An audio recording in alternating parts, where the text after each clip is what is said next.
अस्सलामुअलैकुम, मैं हूं डॉक्टर सईद शेख, फिज़ियोथेरेपिस्ट। आज हमारे पास थोड़ा डिफरेंट केस है।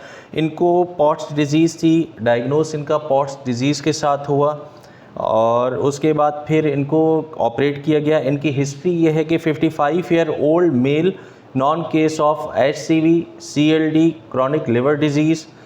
फिर ये किस कंप्लेंट के साथ आए कि इनको बहुत लोअर लिम्ब में वीकनेस थी, टांगों में इनकी कमज़ोरी होना शुरू हो गई। फिर ये बेड बाउंड हुए 10 दिन तक और उसके बाद फिर पॉट डिजीज़ स्पाइनल कॉर्ड में डायग्नोस होने के बाद इनका जो प्रोसीजर हुआ वो spinal decompression, pedicle screw fixation की गई। और फिर ये हमारे पास सब जो आए फिज़ियोथेरेपी के लिए, ये व्हील चेयर पर आए हमारे पास और स्टैंडिंग पोजीशन में नहीं आ पा रहे हैं।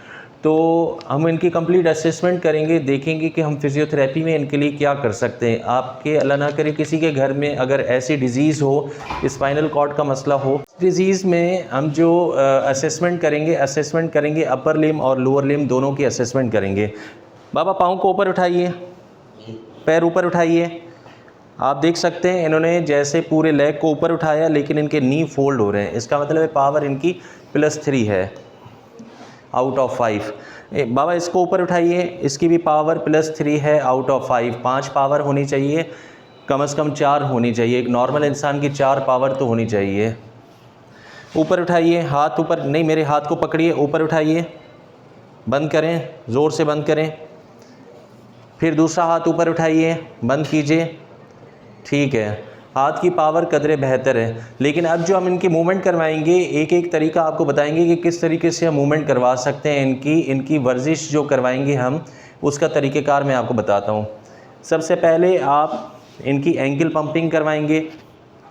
15 से 20 बार इनकी एंकल पंपिंग करवाने के बाद उसके बाद आप नी को फ्लेक्स करवाएंगे और फिर वापस, फिर फ्लेक्शन, एक्सटेंशन।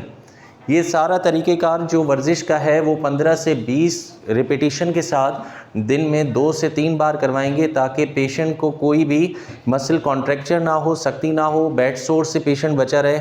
इसमें बेड सोर से आप कैसे बचा सकते हैं? पेशेंट को आप लॉग रोलिंग करवाएंगे। लॉग रोलिंग करवाने से फ़ायदा ये होगा कि एक तो कमर पर ज़ख़म नहीं होंगे, उससे बेड सोर, जरासीम पैदा नहीं होंगे वहाँ पर। तो उसको आप अच्छे तरीके से स्पंज करके, ड्राई करके पाउडर लगा सकते हैं।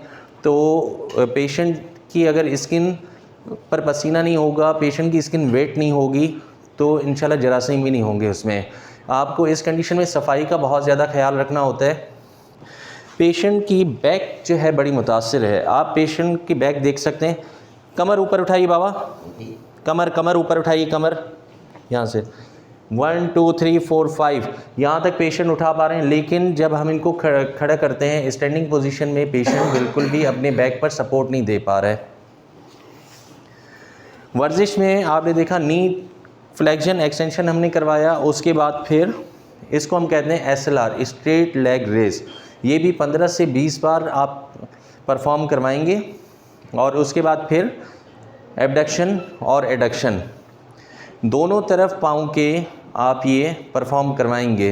15 से 20 रिपीटिशन और दिन में 3 से 4 मरतबा मैं कई दफ़ा आपको बता चुका हूँ, तो प्लीज़ वैसा ही कीजिएगा जैसे आपको बताया जाए। इसके बाद आप पेशेंट का नी फोल्ड करेंगे। आपका हाथ की प्लेसमेंट देखिए एंकल पर, इसको गोल घुमाएंगे क्लॉकवाइज। इसको हम सर्कमडक्शन कहते हैं, हिप की सर्कमडक्शन। ये करने के बाद आप पेशेंट से कहेंगे कि कमर ऊपर उठाइए बाबा, कमर ऊपर उठाइए, 1 2 3 4 5, फिर वापस नीचे रखिए, फिर ऊपर उठाइए, 1 2 3 4 5, फिर नीचे। इसको भी 15 से 20 मरतबा करवाएंगे, परफॉर्म करवाएंगे, वापस रखिए। अच्छा, इनकी सर्जरी को आपके दिमाग में एक क्वेश्चन आ सकता है कि डॉक्टर साहब आप बताइए कि इनकी सर्जरी के बाद क्या फ़ौरन ये करवा सकते हैं? नहीं, सर्जरी के फ़ौरन बाद ये नहीं करवाएंगे अब, क्योंकि इनको 6 मंथ हो चुके हैं और 6 मंथ तक फ्रैक्चर कोई भी हो, सर्जरी हो, वो हीलिंग की तरफ आ चुकी होती है। तो आप परफॉर्म करवा सकते हैं, लेकिन मिड रेंज तक, कंप्लीट ऊपर तक पूरा नहीं कि वो सी शेप इसका स्ट्रक्चर बने, उसकी वजह से फिर स्पाइनल कॉर्ड में बड़ा मसला हो सकता है। आप देखिए फिंगर्स की इस तरीके से मूवमेंट आप करवाएंगे, थंब की मूवमेंट करवाएंगे, फिर रिस्ट की मूवमेंट करवाएंगे आप, elbow, flexion, extension, supination, pronation. कंधे को ऐसे ऊपर उठाएंगे फिर वापस, कंधे को ऐसे ऊपर उठाएंगे फिर वापस, पूरे हाथ को ऐसे ऊपर उठाएंगे ताकि ये कंधे की मूवमेंट अच्छे तरीके से होती रहे। हाथ को ऐसे फोल्ड करेंगे फ्लेक्स करके और फिर पीछे की तरफ लेकर आएंगे। मेरे हाथ की प्लेसमेंट भी साथ साथ देखते रहिएगा।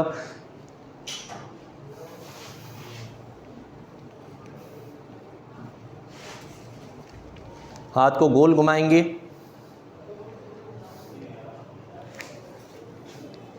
इसके बाद मैं आपको बताऊंगा कि इनको किस तरीके से वॉकर पर हम वॉक करवाएंगे, इस सिटअप्स करवाएंगे ताकि ये अपना पूरा वज़न अपने पाँव पर दे सकें और इंशाल्लाह ये बहुत जल्द सेहतयाब होंगे। ऐसे पेशेंट जो कि जिनका ऑपरेशन हो चुका होता है पॉट्स डिजीज़ में थोरेसिक लेवल पर, उसमें फिर हम पेशेंट को कैसे करवट में लिटा कर और उठाते हैं और फिर वॉकर पर सिटअप्स करवाते हैं ताकि उनके पाँव पर प्रॉपर वज़न आ सके, क्योंकि इनको उठने बैठने में बहुत ज़्यादा प्रॉब्लम फेस कर रहे हैं ये।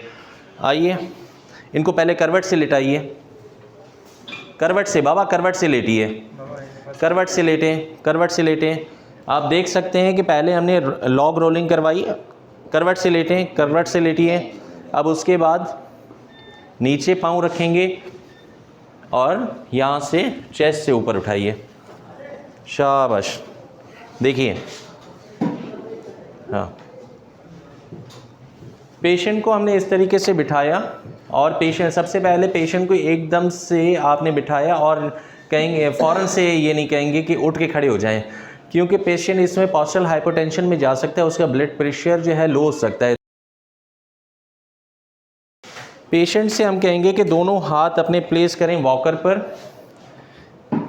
आप इनके बैक साइड से बेल्ट हो तो बहुत अच्छी बात है, नहीं है तो जो बेल्ट इन्होंने पहना हुआ होता है या ज़ारबंद से पकड़कर आप बैक साइड से, एक हाथ आपका शोल्डर पर होगा।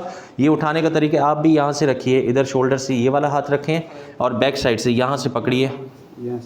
हाँ, आप देख सकते हैं दोनों पैर पर ये बराबर वज़न देंगे, हाथ पर वज़न देंगे। इनको उठने में बहुत ज़्यादा दिक्कत हो रही है, लेकिन वॉकर से सपोर्ट करके हम ऐसे सबसे पहले इनको स्टैंडिंग पोजीशन में लेकर आएंगे,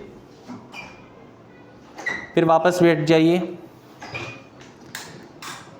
इस तरीके से हम इनको स्टैंडिंग कराएंगे, पाँव पर बराबर वज़न आए और इनकी कमर को सीधा करवाने की कोशिश करेंगे। फिर इसी तरीके से वॉकर को आगे रखेंगे। बाबा आगे की तरफ चलिए, पैर एक आगे रखा इन्होंने, फिर दूसरा हाथ, फिर दूसरा पाँव, एक पाँव, फिर दूसरा पाँव, फिर एक पाँव, फिर दूसरा। इसी तरीके से हम परफॉर्म करवा कर और फिर वापस चेयर पर बिठाएंगे। बहुत शुक्रिया आप सब लोगों का। अल्लाह हाफ़िज़।